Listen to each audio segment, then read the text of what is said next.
नमस्कार, मैं हूं करमबीर और आप देख रहे हैं देश और दुनिया। हमारे साथ हैं वरिष्ठ पत्रकार अफूल जी। सर बहुत बहुत स्वागत है। आज संडे है, छुट्टी का दिन है। नमस्कार। 4 लाइनें हैं सर।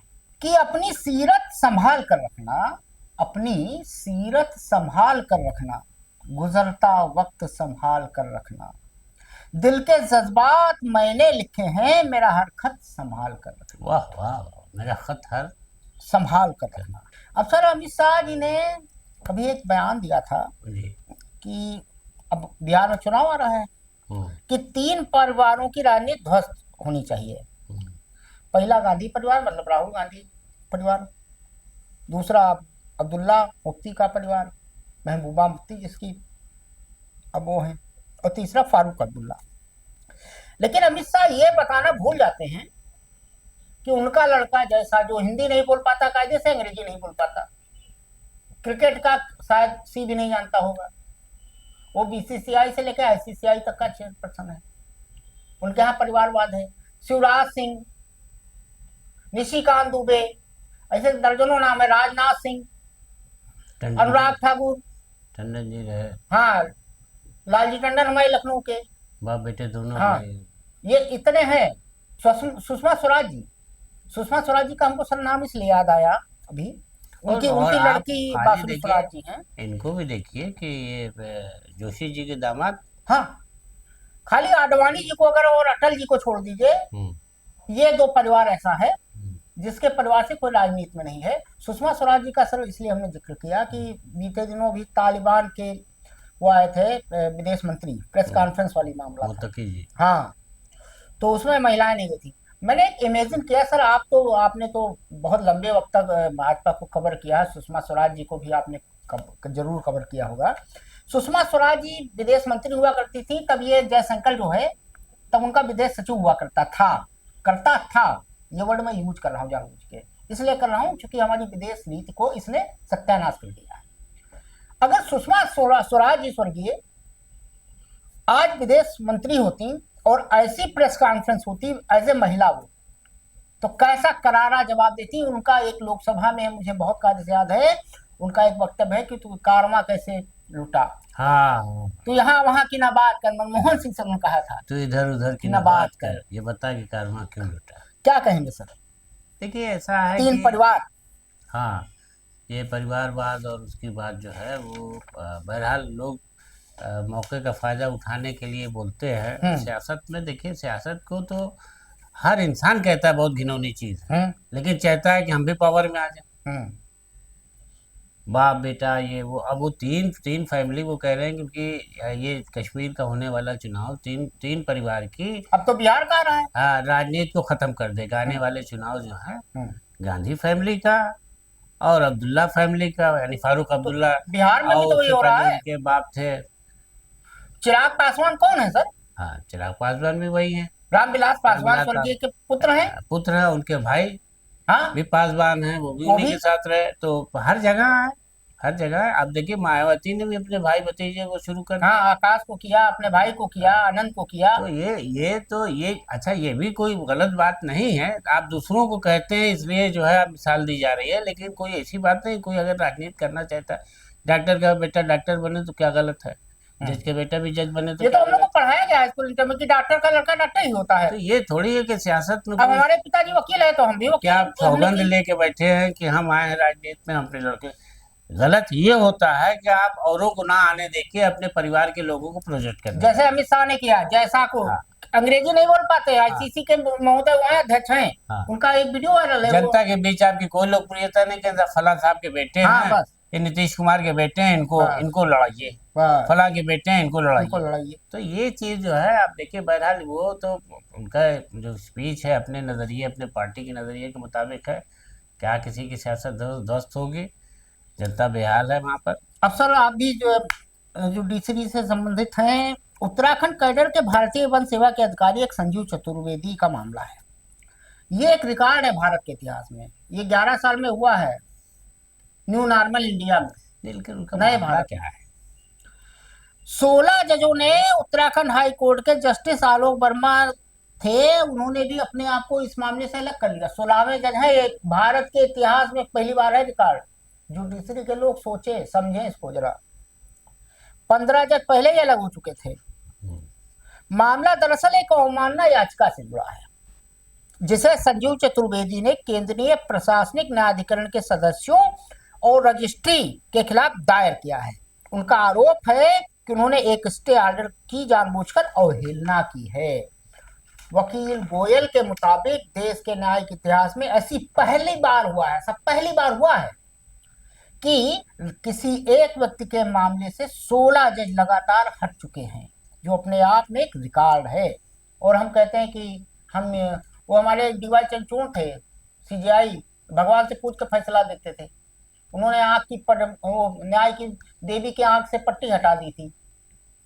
वो इसलिए हटा दी थी, अब हमको समझ में आ रहा है, जब ये 16 जज हटे तब हमको समझ में आता है कि वो इक्वल ना देखें, वो अपने हिसाब से देखती हैं अब देवी। नहीं, ये कि हम सब देख रहे हैं, हम कोई हाँ, पट्टी वट्टी नहीं बांधे, हाँ, हम न्यू सब नॉर्मल देख के हिसाब से देख रहे हैं, किसका ज्यादा अपना है, क्या कहेंगे सर? अब देखिए, ये जो 16 जजेस हैं जिन्होंने किया है, इसमें किसी भी जज ने, यानी इंक्लूडिंग ये जो 16वें जज हैं वर्मा जी, इन्होंने भी ये नहीं लिखा है हाँ, कि मैं क्यों हटना चाह रहा हूँ। इसमें सीजीआई हमारे पूर्व थे रंजन गोगोई साहब और यूयू ललित, उन्होंने भी इस मामले से याचिका से दूरी बना ली थी। तो ये बहुत ही रहस्यमय मिस्टीरियस मामला हो और ये गया। मामला सर कोई मेन स्ट्रीम मीडिया नहीं उठाती है। हाँ, कि ये 16 जजों ने लगातार जब जब उनके सामने पेश हुआ है, उन्होंने बस लिख दिया नॉट बिफोर मी, इसको किसी और जज की पेज पे भेजा जाए, इसको कहीं और लगा दिया जाए, लिख करके फाइल को आगे बढ़ा दिया। तो इस तरीके से 16 जज एक मामले में आए हैं, तो ऐसा कौन सा मामला है कि वो जज डरे जा रहे हैं फैसला सुनाने में या उसकी सुनवाई करने में, ये नहीं समझ में। हाँ, ये 16वें जज है रवीन मैठानी, ये राज बना हुआ है। 26 सितंबर को इन्होंने भी कहा नमस्ते। नहीं, लेकिन इस पर सुप्रीम कोर्ट के जस्टिस को, चीफ जस्टिस ऑफ इंडिया को पूछना चाहिए जजेस से कि क्यों आप लोग छोड़ रहे हैं, तो एक क्यों नहीं सुनेंगे। तो एक सीजीआई पहले ही नमस्ते हो चुके हैं, रंजन गोगोई सुप्रीम कोर्ट में, यूयू ललित साहब भी हो चुके हैं। वो बात नहीं है, बात ये है कि कोई तो ये बताने के लिए खड़ा होगा, सीजीआई तो मुखिया होता है, देश की न्यायपालिकाओं का मुखिया तो यही है ना, नहीं तो सर्वोच्च न्यायालय, उनके ऊपर तो जूता उछाल दिया जाता है, वो जितने अंधभक्त हैं। नहीं मतलब, लेकिन यहाँ पर मसला ये है कि जनता भी तो जानना चाहती है ना कि अगर ऐसा हुआ तो कौन सुनेगा, ऐसे मामले का क्या फैसला आएगा। 16 जजों ने लिख दिया कि हमें नहीं सुनना है, इसको किसी और बेंच पे लग, तो इस तरीके से तो ये कुछ तो राज है इसमें सर, कुछ राज है, और कोई ऐसा आदमी फंस रहा है जिसकी वजह से ये बात जो है वो जजेस अपना दामन बचा। इसमें कोई बड़ा फंस रहा है, ये अली बाबा 40 चोर वाली कहानी है। अब सर एक मजेदार बात हुई, इसमें जितने अंधभक्त हैं 4-5 तो हमको ब्लॉक कर दिए हैं व्हाट्सएप पे। एक अंधभक्त को मैं भेजूंगा अभी वीडियो, देखेगा खुद बता देगा। तो अब अंधभक्त इसलिए परेशान है, तालिबान वाले दाढ़ी वाले मुल्ला आए थे विदेश मंत्री, उनको आतंकवादी भी पहले घोषित किया जा चुका है यूएनओ से, और उनका पीसी हुई थी, उसमें महिलाएं नहीं की थी। अब एक नया मामला आया, अफगानिस्तान और पाकिस्तान के बीच सीमा पर हालिया झड़पों के बीच अफगानिस्तान के विदेश मंत्री अमीर खान मुत्तकी ने एक प्रेस कॉन्फ्रेंस कर पाकिस्तान को कड़ा संदेश दिया। उन्होंने कहा कि पाकिस्तान में कुछ विशेष हालात को खराब करने की कोशिश कर रहे हैं। और मजेदार बात यह थी, इस प्रेस कॉन्फ्रेंस में महिलाएं थी। नहीं, दूसरे दिन आज जो संडे को हुई है प्रेस कॉन्फ्रेंस, फर्स्ट डे जो सैटरडे को हुई थी, तो उसमें उन्होंने, आमिर मुत्तकी ने भी ये बात कही, अफगान के विदेश मंत्री ने, कि उनसे लोग पूछा गया, भारत सरकार ने तो ये कहा कि ये उन्हीं की, अफगान के ही की तरफ से जो उनकी दूतावास है उसमें भारत का कोई दखल नहीं है, वहाँ से ये प्रेस कॉन्फ्रेंस कराई गई थी। इसका जवाब ये, लेकिन मैं नहीं मान सकता हूँ सर, प्राइवेट नहीं होता है। अगर विदेश मंत्री का कोई कर रहा है, उसके बगल में हमारा विदेश मंत्रालय का कोई मीठा मीठा अब कड़वा कड़वा तू बहुत आसान हमारे देश में हो रहा है, लगे कि ये हमारे खिलाफ जा रहा है, ये बात कर दो। अरे आपके देश में आपको विरोध जताना चाहिए था। हमारे देश के विदेश विभाग का बगल में अधिकारी बैठा है उनके, हमारे देश में मीडिया में इस वक्त महिलाओं का बहुत बड़ा रोल है, बहुत बड़ी भूमिका। पापा की परियां हैं कई, बड़ी बड़ी वो है, पत्रकार है, अंजना ओम कश्यप है, चित्रा त्रिपाठी है। ऐसा थोड़ी है कि कोई वो है, लेकिन ये कि जब अच्छा आप सबको सुन रहे हैं, टीवी पे देख रहे हैं कि महिलाएं पढ़ रही हैं, तो आप क्या टीवी बंद कर देते हैं कि महिला नहीं सुनेंगे? अब तो टीवी कोई देखता ही नहीं सर, हमें लग रहा है। बात कह रहा हूँ कि 10-5% देखते, भक्त देखते होंगे। तब उनसे ये सवाल भी किया गया है आमिर मुत्तकी से कि अफगान में महिलाओं की पढ़ाई के लिए जो है ऐसा लगता है कि उसी वजह से ये सब हुआ। तो उन्होंने कहा नहीं नहीं ऐसा कुछ नहीं, कुछ पास सिस्टम था, जितने पास थे उतने ही दिए गए। अब जो भी रहा उन्होंने पास तो सर पिक्चर उक्चर का हमने सुना तो था, हाँ वो पहली बार सुना प्रेस देखिए कॉन्फ्रेंस का पास। बात जब बिगड़ने लगती है तो आदमी इस तरह का जवाब देता है। अब ये हुआ कि नहीं आज के दिन इनको बुला लो, एक प्रेस कॉन्फ्रेंस और कर ली सर उन्होंने। आप तो बहुत लंबे समय से आपने प्रेस कॉन्फ्रेंस बीट किया, हमने भी किया थोड़ा बहुत। सर पास वाला सिस्टम तो हमने किसी पीसी में नहीं देखा। एक आमंत्रण आता है एक व्हाट्सएप पे, पहले पहले मैसेज आ जाता था टेक्स्ट, या फिर ईमेल आ जाता था। ये पास वाला सिस्टम समझ में नहीं आया सर, और भारत सरकार इस पर सफाई नहीं दे रही, ये अजीब बात है। अब एक मजेदार बात हुई सर, पश्चिम बंगाल में दुर्गापुर में एक निजी मेडिकल कॉलेज की छात्रा से, वो भी मेडिकल कॉलेज की थी, गैंगरेप मामले में मुख्यमंत्री ममता बनर्जी के विवादित बयान से सियासी बयानबाजियां तेज हो गई। ममता ने छात्रों की सुरक्षा की जिम्मेदारी निजी कॉलेजों पर डालते हुए ये सवाल उठाया कि छात्रा रात 12:30 बजे परिसर से बाहर कैसे निकली। अब सर ये मामला बड़ा विवादित हो गया है, और कल सर अंतरराष्ट्रीय बालिका दिवस था। नहीं देखिए एक चीज ये है कि इससे पहले भी एक मेडिकल कॉलेज की छात्रा का हाँ, जो उसका मर्डर हो गया था, आरजेकर। आरजीकर, हाँ। तो वो तो है ही है, उससे परेशानी रही पूरी ममता बनर्जी, पूरी ये सरकार तृणमूल कांग्रेस की, और ये विपक्ष बड़ा उसको हंगामा करता रहा और स्टूडेंट भी करते रहे। तो अभी तो उबर नहीं पाई कि ये उड़ीसा की दूसरी लड़की जो है मेडिकल स्टूडेंट वहाँ पर दुर्गापुर वाले कॉलेज में, उसके साथ ये हो गया। लेकिन इसी से मिलता जुलता एक वाकया उड़ीसा में भी हुआ है। हाँ, उसका कोई नाम नहीं ले रहा है। तो उसका कोई नाम है, उसी को उसने ममता बनर्जी ने दोहरा दिया हाँ, कि जो उसने आग वहाँ, लगा लिया था। हाँ जो वहाँ हुआ है उसको लेकर के कि सरकार नहीं कुछ बोल रही है, और पश्चिम बंगाल में ये हुआ है तो इसको ज्यादा उभारा जा रहा है। तो उनका ये कहना है कि हम तो कार्रवाई करेंगे, लेकिन निजी मेडिकल कॉलेज का सिस्टम ये कैसे अलाउ करता है कि 12:30 बजे रात में मेडिकल कॉलेज की छात्रा जो है हॉस्टल से बाहर जा रही है। ये सवाल उन्होंने उठाया है। तो ये उस पर विपक्ष ने ये कहा है कि आप सुरक्षा की गारंटी न दे करके ये कैसे कह सकती है।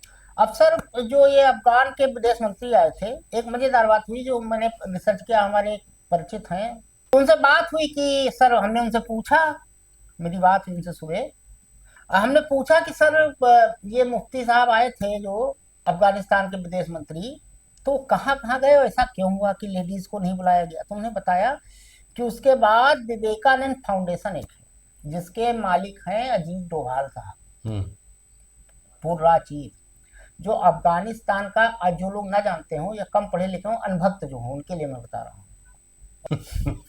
तो विवेकानंद फाउंडेशन की पीसी में गए थे मुफ्ती साहब, अफगानिस्तान के विदेश मंत्री। वहां भी एक प्रेस कॉन्फ्रेंस हुई थी जिसको मीडिया ने नहीं दिखाया। वहां महिलाएं थी, वहां लेडीज रिपोर्टर थी, वहां फूड पैकेट बांटे गए बाकायदा। एक फोटो मेरे पास है, वो मैं नहीं दिखा सकता हूँ। वो फूड पैकेट किसी महिला पत्रकार को ही दिल्ली के दिया गया था। तो ये मामला था भैया। और उसके बाद एक उनका प्रेस कॉन्फ्रेंस होना था देवबंद में, दारूल 7:30 बजे शाम को कल, वो उन्होंने कैंसिल कर दिया। ये किसी को पता ही नहीं होगा, बहुत कम लोग जानते होंगे। दारुल उलूम में अखबार में आया, उर्दू अखबार आया होगा, उर्दू में आया होगा, हिंदी वाले नहीं लिखते हैं, उर्दू अखबार में उनकी कैंसिल कर दी गई। तो कुल मिला के कहानी ये है। तो मोटा मोटा यह है भैया कि अगर सुकून से रहना है देश में तो हिंदू मुसलमान से अच्छा है नौकरी, बेरोजगारी, इसके बारे में सोचो। वैसे भी पर्चा खुद लीक होता है, कोई नौकरी निकलती है, वो चाहे तेजस्वी यादव हो, मैं किसी का पक्ष नहीं ले रहा हूँ, चाहे राहुल गांधी हो, चाहे मोदी जी हो, चाहे नीतीश कुमार हो, नौकरी कोई नहीं देगा। अगर आपके अंदर गट्स है, विल पावर है, तो आप पा जाओगे, अपनी मंजिल हासिल कर लोगे। अगर नहीं है तो फिर तुषार जी की तरह ईयरफोन लगा के रील देखोगे। तो आज के लिए इतना ही, चलते चलते 2 लाइन। अगर वो मेरे ख्वाबों से यूं ही निकल कर देख ले जरा, अगर वो मेरे ख्वाबों से यूं निकल कर देख ले जरा, तो फिर किसे चाहिए सुबह अगर वो देख ले जरा। वाह वाह। आज के लिए इतना ही, नमस्कार।